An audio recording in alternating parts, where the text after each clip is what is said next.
listening to a little bit about me, maybe something you didn't already know. So, in your life, you have different personas. You have a professional persona, you have a relationship persona, you have a friend persona. It's different ways that you portray yourself in different aspects of your life. So for me, in my professional persona, I get told a lot I'm personable because I have to know about their past. I have to know what's going on with them now. I like to know what's going on in their life because otherwise I cannot fit their needs correctly. So I have to know this person on a one-on-one level. I'm very determined and I'm able to navigate complex issues because you have to. People's health is their number one priority in life, so if you can't figure it out, you're not going to be able to help them very well. In my parent persona, I feel like I'm kind of opposite. I'm very patient with Zane, although she's the only person in this world I'm patient with.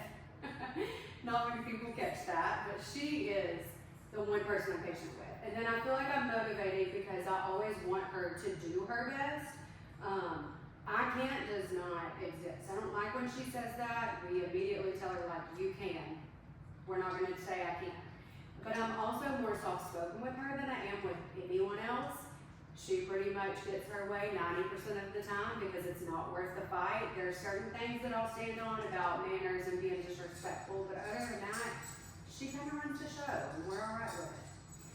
So you also have a shadow, and what a shadow is something that you know about yourself, but what not everybody else knows. So I very much have a fear of incompetence. I don't want anybody to ever say like, well, she acted like she knew what she was talking about and she didn't have a clue.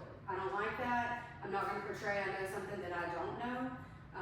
So that is definitely one of my fears. So on the Myers-Briggs test, it is the 16personality.com test. And in that, it said, shocker, I'm a commander. It says that I'm a natural born leader, which I don't find myself to be a natural born leader, but I've never been one to follow a path. Like I'm going to march to the beat of my own drum. So maybe it is correct in that aspect.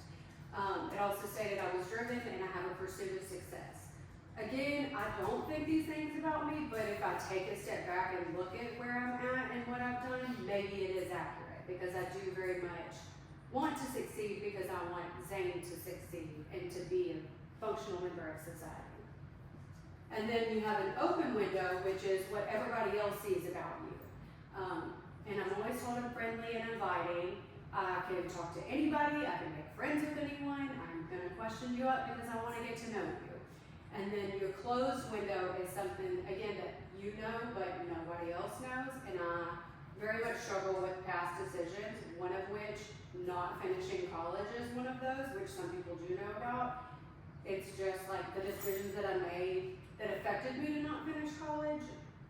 I have a horrible time with that. It's a lot of shame. It's a bit like a therapy session right now. And then there's just other things that I've done in the past that I think has hindered me in getting to where I want to be at this age. So that is just a little bit more about me. Do I think the Myers-Briggs test was accurate? I think it probably was. I think it's just that I'm not willing to admit some of those because I still have that past decision struggles that I'm like, well, maybe it's not true. But I do actually think it was. So I think that all of this kind of taught me a little bit more about maybe you should give yourself a bit more grace because people do see you differently than you see yourself. And I appreciate y'all coming.